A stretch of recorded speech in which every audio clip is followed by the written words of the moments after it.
with Bruno with Sure. your question. It's not necessarily a question, but obviously something that's currently worth discussing in the property space at least. So this regards to, well, recently the finance minister announced that there's going to be a new South Africa will have a new rooftop solar tax break, which kicked in the 1st of March, I believe. So maybe Bruno, just in summary, just let us know basically what one needs to know before installing solar.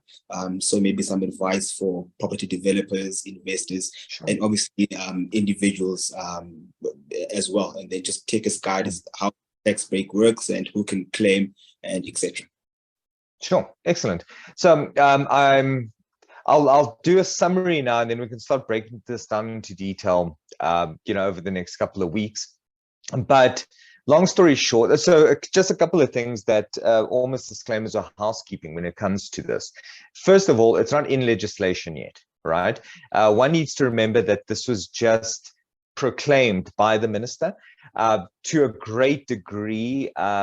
It's basically already acting as though it is part of the legislation and is in our law, but it's not yet. That's only going to happen later in the year.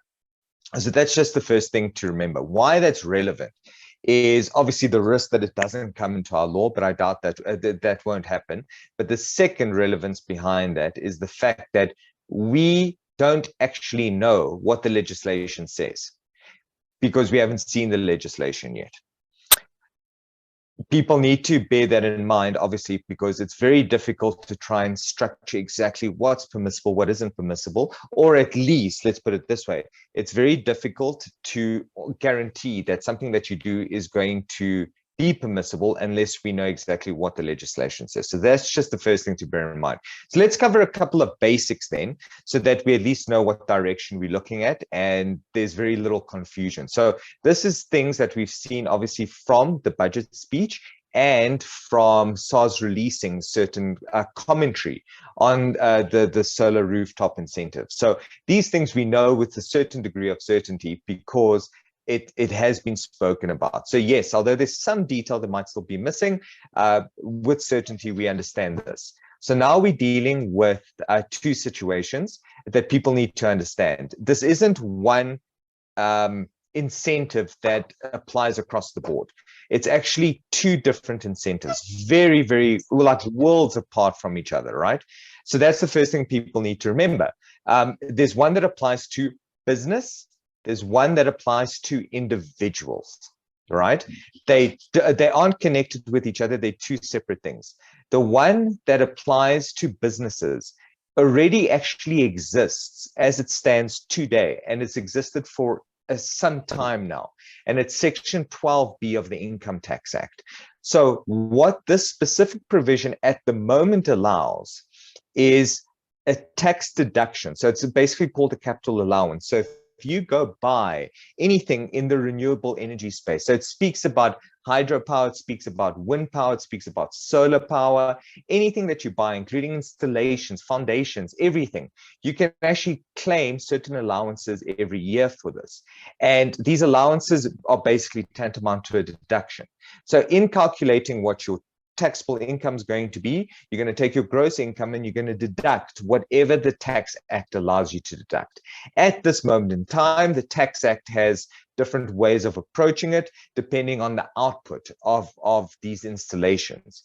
The proposed change is going to take away those restrictions on the output. I'm going to say absolutely any installations that you have with respect to this renewable energy will be deductible, right? In the first year. So this is now where they upped it a little bit. So at the moment, it goes up to 100%, and sometimes it's divided over a number of years. The proposed change allows you as a business to deduct 125% of the cost of these of this renewable energy, including installations. SARS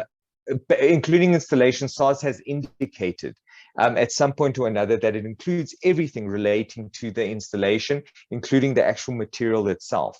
125%. So you get to deduct a hell of a lot more. So I think in a million, if it's out of R1,000,000, if I'm not mistaken, if it's R1,000,000, it's a deduction of 377,000, if I'm not mistaken, somewhere around there. So if you back calculate it, the way basically that it works is because of this reduction, you're going to effectively get a discount of around 37%, if my maths is correct, on these products, because the reality is you're not paying tax on this amount anymore. So you're actually saving that tax that you would be paying. You're now saving it. But remember, guys, this isn't a free ride. This isn't something where SARS is giving you money and saying, knock yourself out. You've just saved a lot of money. If in future you ever sell these and try to get rid of it, dispose of it of any way, SARS is going to try claim recoupments back. So just bear that in mind. The second incentive is for individuals. So this is one of a kind. It's the first to market in years from SARS and the Treasury. And this is actually quite simple. SARS is willing to give individuals 15,000 Rand discount effectively from the tax that they're going to pay in any tax year. So they're basically saying, oh, you owe us 20, no worries, just pay us 5. That's remarkable. So this is a rebate, not a deduction. So it's an actual 15,000 Rand off the amount that you would owe SARS. So number one, that's great because there's no recoupment. So SARS doesn't claim it back later. This is straight saving that you're going to get. It's the 15,000 Rand is calculated as follows. So it's up to 15,000 Rand, which is going to be calculated at 25% of the costs of solar panels, not installations, nothing else except the panels itself. So here we need to be careful. Even if you're getting inverters and batteries, sorry guys, not going to be able to deduct it. You need to prove that you bought the panels, prove that you installed the panels, do the calculation, you're allowed to claim 25% of the cost of the panels, provided that it doesn't go above 15,000. It's a once in a lifetime rebate. So yeah, that's the kind of quick intro behind it from what we know. So anyone that has any questions can feel free to ask. 100%. Thank you very much. Definitely quite as much as it was an intro, as a sort of high level intro. So thank you very much. Thank you very much for that. It is quite, there's a lot of detail to it. So one needs to make sure before they go ahead and commit themselves to something like this, especially at a large scale. You do speak to somebody that knows a lot more about it. Otherwise, you could find yourself doing it the wrong way. And then, as we all know, nobody wants to be on the wrong side of SARS. So we will, as Bruno said, dive deeper into this as it goes along and as it perhaps does become legislation. So definitely look out for those episodes. And I think that is all we have for you today. And thank you, Bruno, and thank you, Nick, for today. Cool. Thanks, guys. Enjoy the long weekend. Thanks. You too. Thanks. Cheers.